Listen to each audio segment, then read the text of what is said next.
ఈరోజు మనం గౌట్ గురించి డిస్కస్ చేద్దాం. గౌట్ అనేది ఇన్ఫ్లమేటరీ జాయింట్ పెయిన్స్లో ఒక టైప్ అనమాట. గౌట్ అంటే ఏంటి? యూరిక్ యాసిడ్ క్రిస్టల్స్ అనేది డిపాజిట్ అవుతుంది. యూరిక్ యాసిడ్ క్రిస్టల్స్ అనేది ఎక్కడి నుంచి ఫామ్ అవుతాయంటే కిడ్నీ ఫంక్షన్ అనేది సరిగ్గా జరగకపోవడం వల్ల యూరిక్ యాసిడ్ అనేది బాడీలో డిపాజిట్ అవుతుంది. ఆ బాడీలో డిపాజిషన్ అంటే ఎక్కడ మెయిన్గా చూపిస్తుంది అంటే గ్రేట్ టో అంటే బొటన్ వేల్లో ఎక్కువ చూపిస్తుంది. దాని సింటమ్స్ ఏంటి అంటే నైట్కి ఎక్కువ పెయిన్ వచ్చేయడం, ఆ బొటన్ వేల్లో అక్కడ అంతా వేడిగా అయిపోవడం, రెడ్ కలర్లో మారిపోవడం, జ్వరం వచ్చినట్టుగా అనిపించడం, ఈవెన్ చిన్న క్లాత్ ఆ బొటన్ వేల్కి టచ్ అయినది పెయిన్ అనేది ఎక్కువగా ఉంటుందన్నమాట.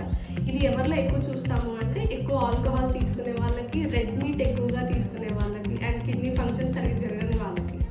సో మనం ఇది ఎలా ప్రివెంట్ చేయాలి అంటే ఫస్ట్ ఎక్కువ వాటర్ తీసుకోవాలి, ప్లెంటీ ఆఫ్ వాటర్ తీసుకోవాలి. ఎందుకంటే వాటర్ ఎక్కువ తీసుకోవడం వల్ల కిడ్నీ ఫంక్షన్ అనేది పెరుగుతుంది, దాంట్లో నుంచి యూరిక్ యాసిడ్ అనేది ఎలిమినేట్ అవుతుంది.